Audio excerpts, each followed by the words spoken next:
Hey traders, welcome to Charts and Coffee. It's kind of dark in here. All right, it's all right. Welcome to not our Charts and Coffee. Well, it's kind of Charts and Coffee because I am doing a little bit of iced coffee this evening. So welcome to our weekly Raghee report.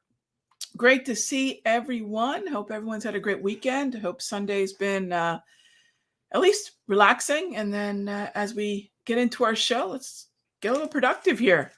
Take a look at what's going on in the market as we open, get a good look at what we're dealing with as we go into this week. Jackson Hole on Friday, well, Powell on Friday, and this is setting up really nicely for the pullback that I'll be looking for. So I'm sure throughout the conversation, we'll get some questions about buy the dip. If we don't, somebody just type in, Rog, what's that mean? We'll take a quick look at it. And we want to, I do want to take a quick look at the calendar. In terms of what we are dealing with, and here, let me pull the calendar up here. In terms of what we're dealing with this week, I mean, there's really probably nothing more impactful than the Jackson Hole, Wyoming event Friday. I think what's also going to be interesting is what do the Fed fund futures target rate probabilities look like going into Friday? And then what do they look like after Jerome Powell has spoken? And then what are the adjustments that ultimately we're going to see that are made? All right, so let's take a look. I mean, when we scroll through the calendar here, services PMI, again, not something that I would ignore, but who's going to want to step out in front of whatever it is that Jerome Powell is going to say on Friday? So I'm not saying we're going to stay range bound. In fact, if anything, we could see some weakness going into Jackson Hole, which I would absolutely welcome, because that dip, that regression to the mean, that pullback that we're looking for, we'll talk about here tonight. But there are some pretty important numbers that we're going to get. Core durable goods, you can get into preliminary GDP, and then Thursday starts Jackson Hole. Jerome Powell speaking on day 2. So on Friday, big time hot zone, big time caution day, 10 a.m., Jerome Powell. And then we're winding down the month. So month end of month shenanigans as we go into the fall trading season. It will not be a boring week. At least it won't be a boring Friday anyway. All right. So let's go ahead and dive into some of the questions here. Let's get through as many of these as we can. All right, Nick, how are you? Hope you're having. I am having a great weekend. Reading some new books.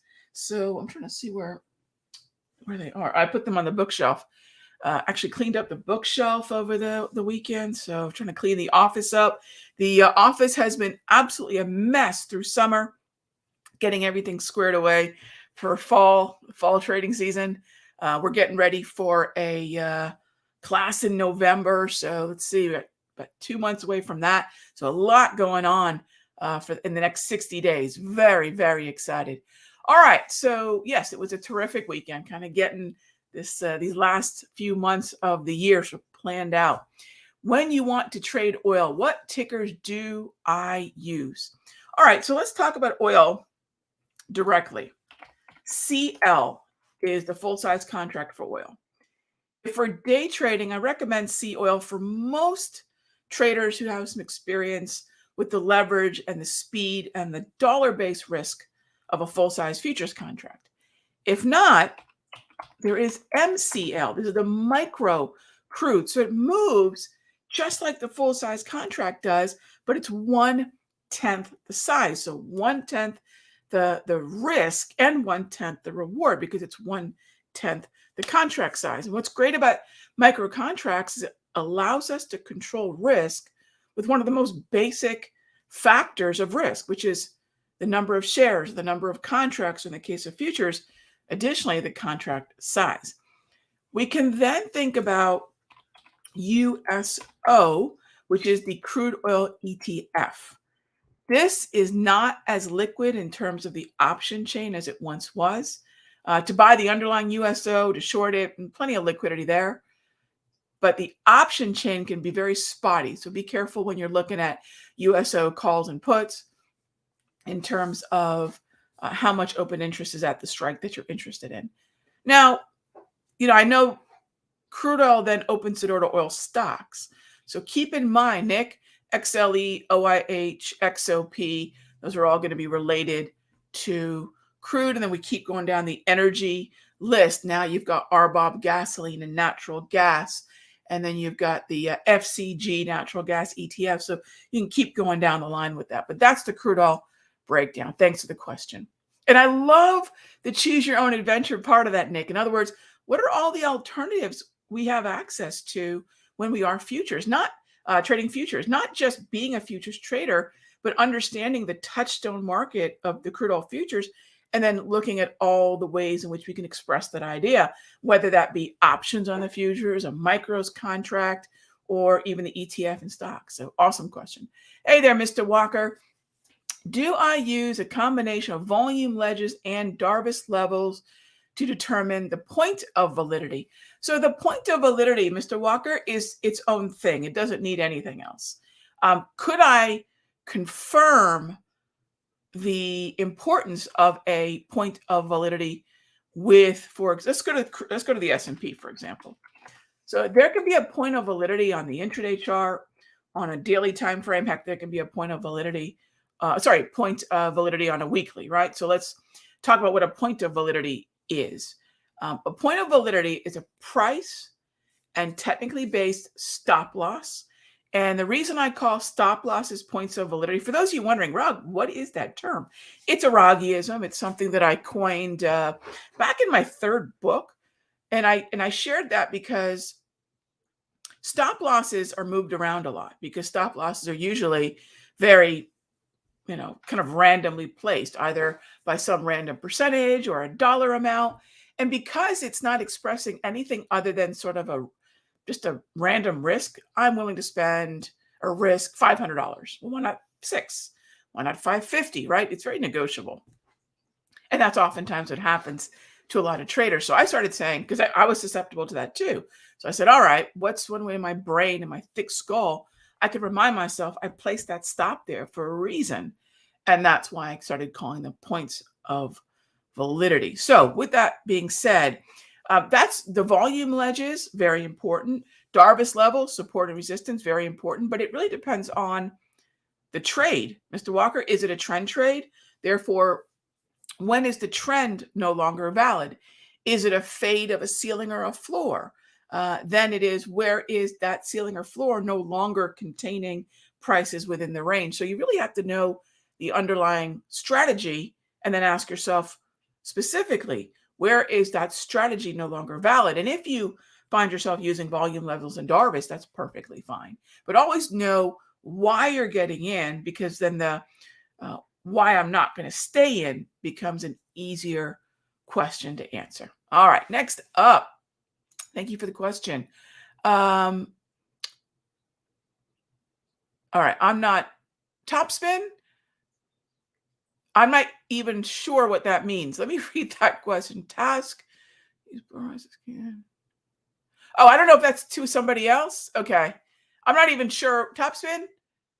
Maybe it's a Sunday evening and my brain synapses aren't firing, but I'm not even sure what that is. It's a little too cryptic for me. Scan, find AZN and MA 200. I guess double green squeeze. Okay. Could you rephrase that one for me? I'm happy to answer the question. Too many moving parts of that one, Topspin. All right. Crowd. CRWD. The uptrend just organized. Oh, it's a scan that you actually posted? Okay. All right. Well then, moving on. All right. Crowd. Okay, Stacy. Double green, sitting on the 200 propulsion. The 21 propulsion. And we have a little bit of a Darvis ledge right there, kind of going back to Mr. Walker's question, you can see a volume ledge there. It's not the point of control. That's the most volume we've seen since this year, right? Very close though, really close. So you've got a point of control just below the low from Friday's candle. You've got the 21 propulsion sitting there just above it. Neat zone. I would say it's a very cool zone. But here's the thing. It's been very volatile, even though it's grinding higher. It's a very fresh uptrend. Does make sense. Be very cautious about scaling in. But I think this is something you could scale into, but wait till after earnings, right? Notice where we are in terms of that countdown to earnings.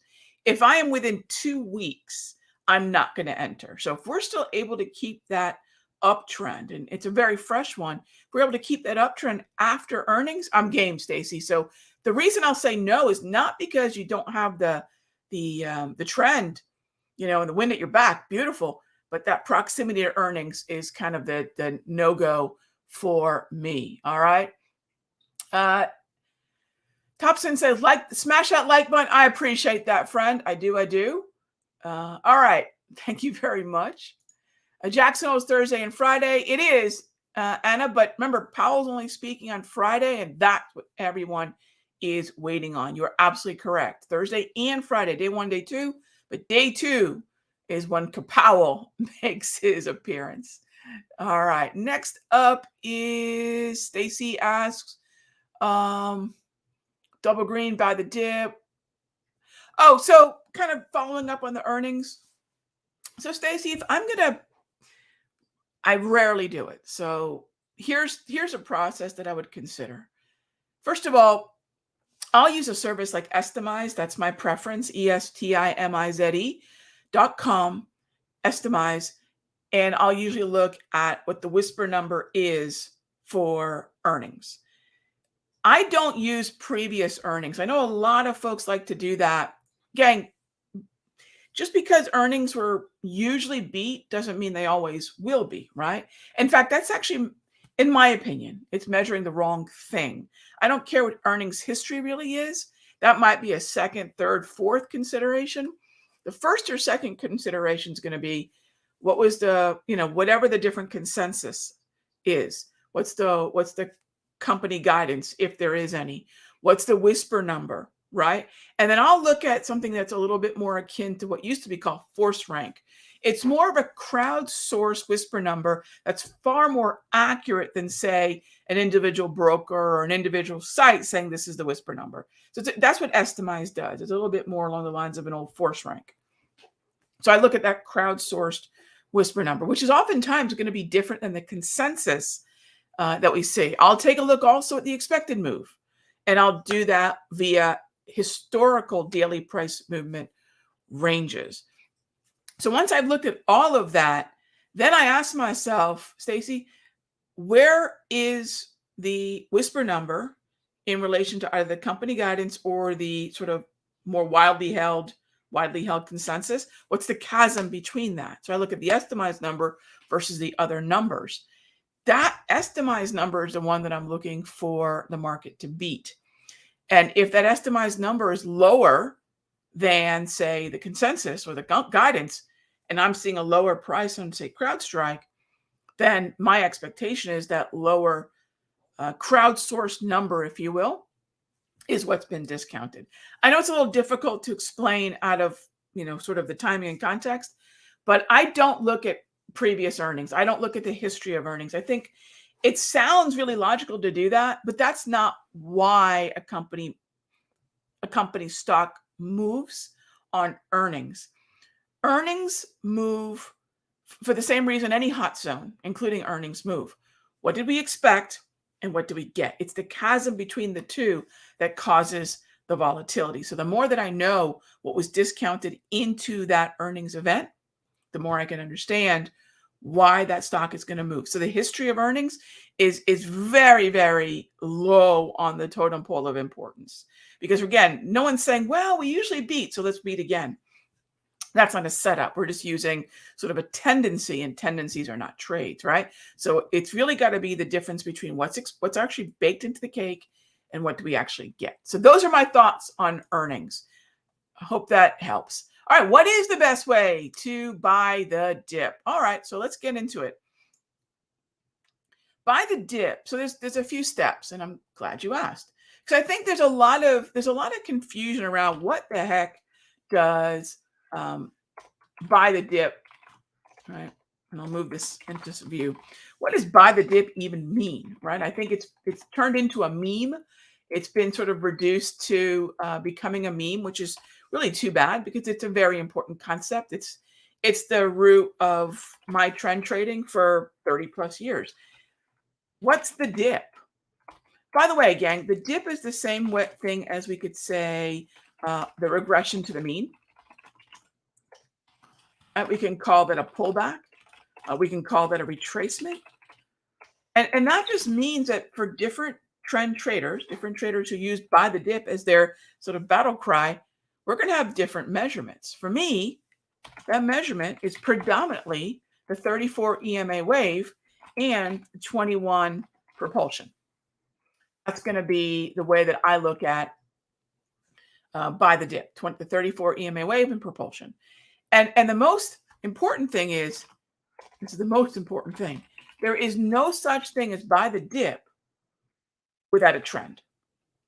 So when folks say buy the dip and the market's in chop, doesn't apply. When folks say buy the dip and the market's in a downtrend, oh gosh, no, right? Just big cup of nope. So let's use that CrowdStrike that Stacy mentioned. I'll show a couple other examples.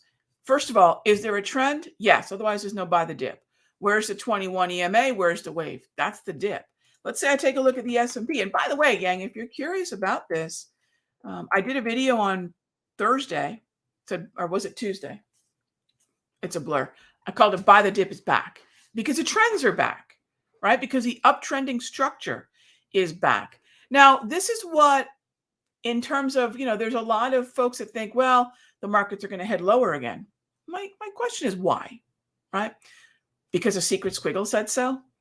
You notice I'm not saying the market's heading higher only because of the wave. If you've been following my analysis for the last almost 2 months, I said the bottoming process, meaning the downtrend was over. It doesn't mean that there's an uptrend resuming. It simply means a downtrend is over. And we said that on the 7th of July. And that, in fact, was true. This is not about my predicting the market. Actually, I kind of really, not so secretly, loathe that. This is what the market's going to do in November, and this is what the market's going to do in March of 20. Please, I don't even know what I'm having for dinner tomorrow. I'm not going to predict what the markets are going to do 4 weeks from now. Structure dictates strategy. Strategy dictates the indicators. So my structure is an uptrend.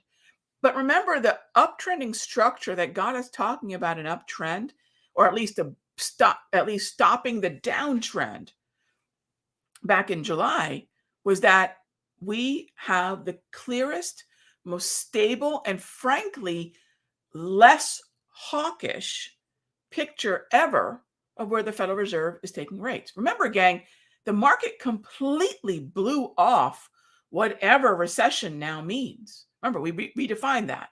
I don't even know what it means anymore. I don't even know what, does anyone know what the new definition is? So that being said, the market doesn't care about recession. It just doesn't care. We also see that the M2 money supply has been falling, and that CPI historically follows that. We've talked about that in previous episodes of Charts and Coffee, and I think even in our weekly show. Let me show you this because this is really important. So when folks think that the market can make lower lows, my immediate question is, well, why, right? What's the reasoning for that? Let me hang on. I got to find this image. Give me one moment and I'll find this image because this is really important. And the reason it's important is because it allows us to understand that if the inflation numbers are not likely to keep moving higher, right? And where is this? It's such a cool image. If they're not likely to keep moving higher, then what reason is there for the Federal Reserve to continue to be super hawkish in their messaging and in their monetary policy? This is the inflation follows the money, right?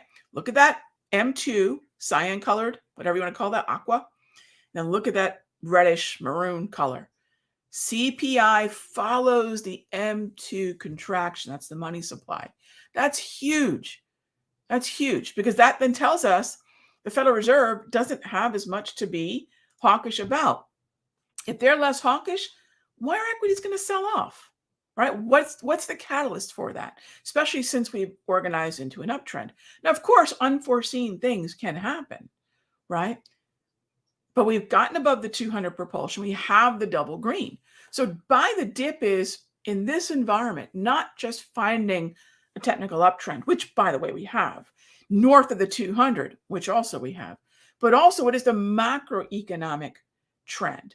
And the macroeconomic trend is going into December, we are highly likely to peak and plateau in the target rate probability. So that means the Federal Reserve is going to be done hiking rates in December.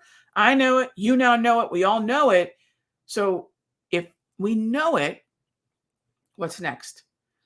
Well, what's next is now all the speculation as to when they're going to start to cut rates, right? Do I want a pullback? Yes. Could there be a pullback with Jackson Hole? Absolutely. Could we have another tick up in PCE or CPI, which sends the markets lower? I sure hope so.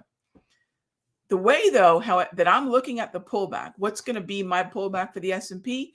Right around 4125, 4120 to 4100. That's what I'm, not 4100, sorry, 41. Yeah, 4125. Yeah. 4125 to about, 4100. So really the point of control, which is right there, right? Your point of control. And you know what? I must have, oh, you know what I have? The labels are, I hate that. There we go. I don't like when they stack up and they're not in line with the y-axis there, or the x-axis there. Anyway, 4120 to about 4100. That's what I'm looking for. Look at that volume ledge. That's the spot, okay? That area right in here. I'm going to put another little drawing tool. So that's what I'm looking for. That area. And it starts the 21. Heck, it could even start aggressively at the 200. The 200 propulsion. If I can get about 3 dots, 5 preferably, that's in play. So I need the weakness, but that's where I'm expecting it to likely get pulled down to. And then take a look here. That's right there, essentially my point of control. I really want to see prices stay above 40.70 because then we will have broken the wave. We're likely going to then move back into chop, and that changes the strategy that we're going to use. But I'd still be bullish. It just won't be an uptrend anymore. All right. So that's an example of the way that I want to buy the dip on the S&P. All right. Next up, Embass asks, Schwab, you got it. So Schwab for a bearish swing on the daily. So if it's a time frame other than the daily, let me know. But on the daily, no, my friend, no, there's no bearish swing here because look at the bottom of my screen. Schwab, double green. In fact, let me do this. Let's compare it to the XLF.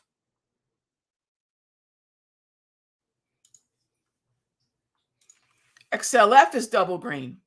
Schwab is double green.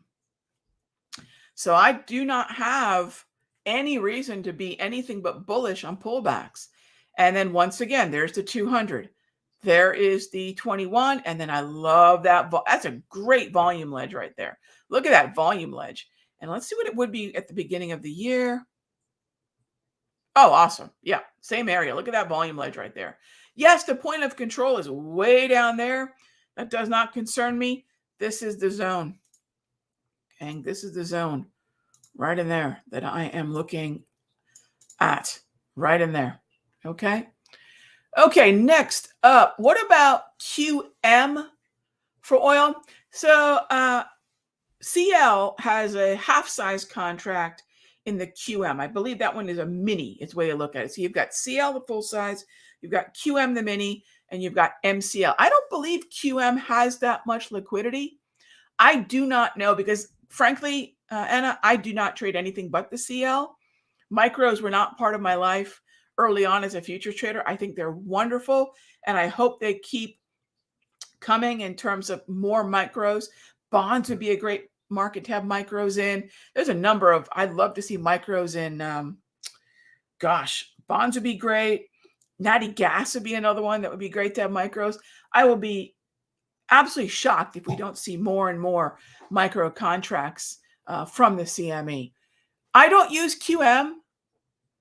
I think it's a little illiquid, but if it has good liquidity, go for it. Go for it. I have no problem with that at all. If it's coming now, the bot tells me micros are coming for bonds in November, and I do believe check the open interest and volume on QM. I think you'll notice it's really thin, and if it's thin, we don't want anything to do with it. All right, next up is a great question, by the way. I love it. Good afternoon. Hey, evening. Yep. Sun's setting. It's getting dark here in the office. You can see the sun behind me, though. All right. XLRE looks double green. It is. Yep. These are a lot of fresh double greens, gang. One of the things that we've been doing in the Sector Secrets Mastery. And by the way, if you want to join me for my day trading, for my swing trading, like we're talking about here, and even my position trading for my longer term portfolio, we do all of that over in the Sector Secrets Mastery. You can learn about it at sectorsecrets.com. And XLRE is on that double green list. We've been building a watch list now for 2 weeks, and it just gets bigger and bigger when it comes to all these uptrends. It's actually difficult to find a downtrend right now. So do we have to watch out for interest rate effects on the sector? Again, if we know where target rate probability is heading, look, mortgage rates are already reflecting what we're expecting to happen. So no, my theory is this. The more I see everyone generically, I mean that generically, the more conversation happens on television, the more conversations that are happening online, etc., about a big drop coming. Remember this, gang. And then, think about this. Think about recent memory. Does a drop ever come when we're broadly expecting it? Usually no, because if we're talking about it, we've already usually discounted it. Discounting meaning if I'm talking about a drop, my portfolio probably has puts in it. I'm probably already short. It's my opinion is already expressed through trades in the market. That's what it means to say that it's already been discounted. Why would we start to see more of a drop unless more and more people adopt that same attitude, which is entirely possible? I have found throughout my career, though, the more the discussion is about a drop to come, the less likely it does. I've been hearing about the market is going to drop once the fall trading season starts. Maybe. Again, let's just trade what we see, right? And I love what you're seeing there, XLRE. It's above the 200. It's testing it right now. 200 is valid. The 21's valid. Got a slight ledge here around 43.80 to 44. But I would not be as concerned about rates unless the Fed target rate probability veers wildly higher than 3.5 to 3.75. No, I do not anticipate that affecting XLRE, XHB, or even ITB for that matter. Okay. Let's see. Heather Call how many hours a day do I give to the market? Depends on the day. I like to day trade for an hour in the morning. We do that in the Sector Secrets Mastery Room. Those of you that join us Monday through Friday, 9:20 to 10:35, that's my favorite hour of the day to day trade. I like to put in another hour or so a day to look for swing trades. And minimum is probably going to be an hour if I'm just going to day trade, 2 hours if I want to day trade and swing trade. So minimum 2 hours. And after that, it's really up to me as far as how much more time I want to spend. But I'd say minimum 2 hours if I want to day trade and swing trade. If you want to do one or the other, about an hour a day. But it's going to be a good hour, right? It's going to be about a good hour a day. So that's my feeling on that. How much time do I dedicate? And it depends on what strategies I'm scanning for in the market. So I hope that makes sense. All right. Next up is, can we double dip Google? I don't know what you mean by double dip. Um, it's not double green.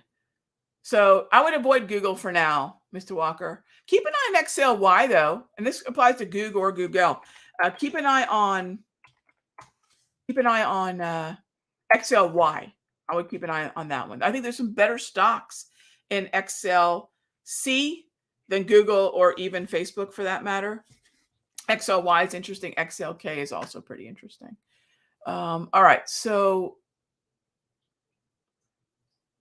um, Topspin asks, using the eyes to scan, found MA, but what am I missing? It's a nice double green. It's a nice double green. You know, if you're looking at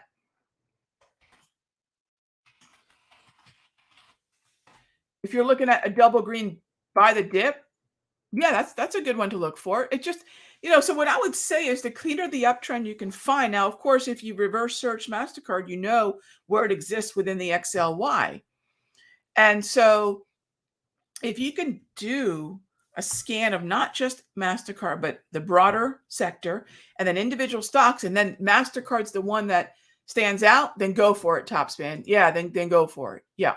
So no, I don't think you're missing anything if that's what has come up as far as preferential treatment of uptrends is very important. So I like what you picked out there. Yeah. Now we need a dip. Eric asks, hey, RH, do I ever pay attention to dark pool prints? Not even a little bit. No. Remember, gang, there are a lot of ways to scan for different volume levels. I'm going to look at the volume ledges. They say up to 40%. FINRA says up to 40% of activity in different stocks can be these dark pools. They do have to be reported. They can be found. There's lots of services that'll find it. It's a pretty easy automated thing to find. It's not terribly difficult. It's another way of looking at volume. Back in the day, having done this for 30 years, there's always different sort of volume that seems quote unquote hidden. Back in the day, it was block trades, right? Trades of over 25,000 that could get reported at least by 4 p.m. They did not have to have real-time reporting. So we've dealt with different versions of volume that doesn't seem to be visible. It's never affected me to not know, and I think it's made way too much of. It's not going to override the underlying trend. It's not going to override the underlying support, right, of Darvis. You want to watch volume in a really effective way, and if you want to know where these executions like to take place, this is why about 3-4 years ago we did a class called Submarket Sonar. We started talking about what are the ways that I can break down volume profile. What are the ways that we can break down volume weighted average price by anchoring it, an anchored volume weighted average price, and how do we look at the standard deviation of volume weighted average price? Because the way in which these large orders tend to be executed is near the VWAP, right? So no, I it's never been something that really concerns me in any way. I'm not missing anything by not knowing where they are, and they're easy enough to find. If I want to know where some of the big prints have been, there's a number of services on the web that you can go get that data. It's definitely not hard to find. All right, what's going on with healthcare? Healthcare is a laggard out within the S&P. Healthcare is a laggard. And if I'm looking at the S&P, while I like the dip, XLK and XLF are better uptrends. So if you want to find the relative outperformance in the S&P versus, say, the ES or the SPY, remember your outperforming sectors within that index are not, to your point, it's not healthcare. It's a bit of a laggard. Now, I do like the idea of it playing catch up. And I do have, for those of you in the Sector Secrets Mastery, we have a setup on this in case it does sell off and then wants to play catch up. So I kind of like that setup. It's very affordable. The other two sectors are not near a trigger entry for us. but XLY is not too bad. So for those of you in Sector Secrets Mastery, check out the alert that I sent out on XLV specifically. And just like that, gang, I've run over about 5 minutes, but thank you as always for joining us for our weekly Raghee report, sharing what I do, sharing what I know. 30 years of playing this game, gang. I know a lot of things seem new. I'll tell you what, though, it's really just an evolution of the old, right? A lot of things just, they come back around, but with a slightly different form. Just focus on the trend. Focus on risk first.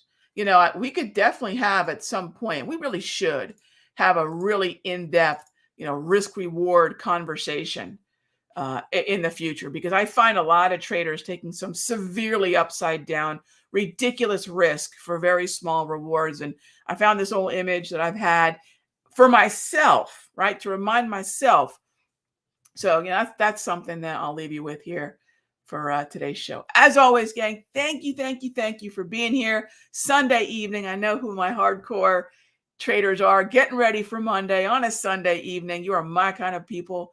We're cut from that awesome cloth. We want to win, right? We want to win. We do what it takes, and I love it. I love that. All right, gang. Thanks as always. I'll see you all in the Sector Secrets Mastery for our Monday through Friday day trading, that 1 hour of the day. I'll see you in Charts and Coffee at 9 a.m. If you have any questions, feel free to leave them in the comment section. Thanks as always for smashing that like button, and I'll see you tomorrow.